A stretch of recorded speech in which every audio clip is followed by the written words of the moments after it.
El presidente Gustavo Petro inició su agenda en Davos inaugurando la Casa Colombia y desde allí aseguró que en su gobierno se ha defendido la posibilidad de solucionar la crisis climática a partir de un salto de concepción de la humanidad frente a la naturaleza. Además, el primer mandatario mencionó que esas medidas implican cambios políticos, como la decisión de Colombia de no contratar más exploraciones de hidrocarburos. Colombia, por ejemplo, ha decidido no contratar más exploraciones de petróleo y de gas y de carbón, hidrocarburos en general, como un efecto de demostración sobre la necesidad que tenemos en nuestra economía mundial de descarbonizarla. Siguiendo en esa línea, el presidente colombiano aseguró que la Casa Colombia va en esa misma estrategia. Destacó la biodiversidad que hay en el país y dijo que ese fue el motivo central para realizar el alquiler de la casa y promocionarlo, pues desea reemplazar las divisas del carbón y petróleo por el turismo.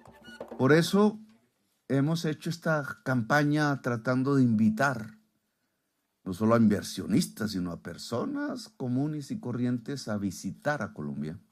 Queremos reemplazar, y ese es el móvil económico, las divisas que le entran a Colombia por carbón y por petróleo, la mayor parte de sus divisas desde hace 40, 50 años, por turismo, por el visitante, el ser humano que vaya allá a cambiar su experiencia personal. El presidente Gustavo Petro durante sus intervenciones insistió en la necesidad de cambiar las fuentes de energía limpia para reducir la dependencia de petróleo y de gas. En eso el presidente ha sido consistente y en estos foros internacionales es el lugar en donde el presidente pues expone lo que en consistencia con su discurso expuso y por lo cual fue elegido. Ese es el foro internacional que aplaude al presidente en esta iniciativa. El problema es si los turistas van a lograr traer la plata que le deja a Colombia el petróleo. La respuesta es no. Sí, no, y la verdad es que pues, sí quedan dos cosas como por ahí rondando. Una, diría yo que es una pregunta, y es con este anuncio que hace el presidente de no más exploración de hidrocarburos, ¿qué papel juega Venezuela?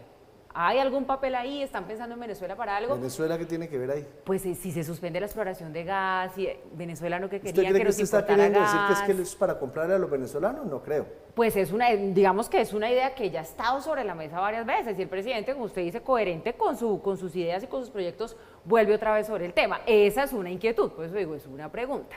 Y lo otro sí es una sugerencia pues muy respetuosa para el gobierno. A mí me parece muy valiosa la apuesta que quieren hacer por el turismo. Yo creo que hay que pensar en grande, que hay que hacerlo y que está bien.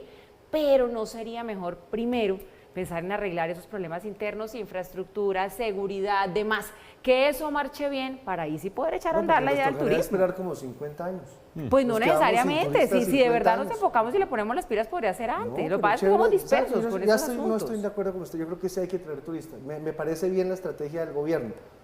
Lo que pasa es que no se puede acabar de tajo, Paula, pero sin infraestructura y con inseguridad, ¿cómo los traemos también? No, pero si nos quedamos esperando a arreglar las carreteras y a coger a todos los ladrones y que las cárceles funcionen, pues que vengan en 100 años. No se puede, toca traerlos y hay unas por otras. El tema de la plata del petróleo, porque nosotros solamente contaminamos el 0.06%, ¿no? O sea, además dicen los expertos, esto de tajo no se puede acabar, esto no es que mañana hacemos la transición. Esto es una señal para aplausos en Davos, pero la economía es la que siente el tramacazo, diría. Hay muchas cosas en las que uno puede esperar que el presidente Petro, perdón, no muchas, algunas pocas cosas en las que uno puede esperar que el presidente Petro de reversa replantee su posición, por lo menos de labios para afuera.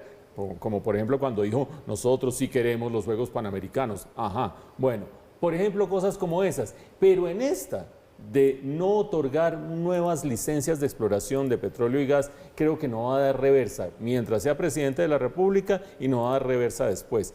En primer lugar, teniendo en cuenta que los costos que son altísimos de no tener petróleo y gas al cabo de cierto tiempo, 40% de las divisas del país, más o menos, dependiendo del precio del petróleo, el dólar, etcétera, etcétera, vienen del sector minero energético y el 20% de los ingresos del gobierno vienen del sector minero energético. Prescindir de eso de repente es bastante suicida, es bastante irracional. Pretender que el turismo, por más que lo incentiven y que la casita en Davos y qué sé yo, vaya a reemplazar esos ingresos es bastante ingenuo, por no decir otra cosa. Por lo tanto, parecería sobre la mesa que este es un acto suicida. Sin embargo, hay un cinturón de seguridad. Las reservas de petróleo y gas más o menos en el país duran para 6 o 7 años. En 6 o 7 años por lo menos se ha acabado el primer periodo de Gustavo Petro, si no el único, y ahí no quiero abrir una discusión que no compete a este tema que estamos teniendo ahora, pero el actual periodo de Gustavo Petro se ha acabado. Una cosa es el incentivo de corto plazo de un presidente de hacer algo y otra cosa lo que vaya a pasar por allá en 7 años. Pero lo segundo, existen otorgadas en este momento suficiente número de licencias de exploración que no han sido utilizadas, más de 150. Por lo tanto, eso amplía ese colchón que tiene el gobierno y que tiene el Estado colombiano para aguantar el no emitir ni una sola licencia de exploración. Ahora bien, la racionalidad y la retórica son ante todo políticas, no aguantan un análisis práctico, por distintos motivos. En primer lugar, como lo decía Giovanni, ¿nos vamos a pegar semejante sacrificio cuando producimos menos del 1% de los gases de efecto invernadero? No vamos a explorar más hidrocarburos, no vamos a explorar más gas, no vamos a hacer nada para controlar el cambio climático cuando producimos menos del 1% de los gases de efecto invernadero. Segundo, cuando buena parte de esas pocas emisiones, pocas en términos relativos frente al planeta, vienen sobre todo de la ganadería y de la deforestación en el país y no necesariamente de la exploración de petróleo y gas, todavía menos aguanta la racionalidad. Y tercero, y ahí meto por donde iba Paula de alguna manera, ¿qué sentido tiene que aquí nos hagamos ese harakiri cuando resulta que el vecino sigue produciendo y somos los mejores amiguis del vecino, incluso pretendiendo promoverle que siga adelante con su industria de mineroenergética? Creo yo que los argumentos del presidente Petro no aguantan un análisis riguroso, pero sí le permiten lucirse internacionalmente como el gran defensor de una transición en la que él por ahora es protagonista, pero sin medir los costos que puede tener el país en el mediano plazo.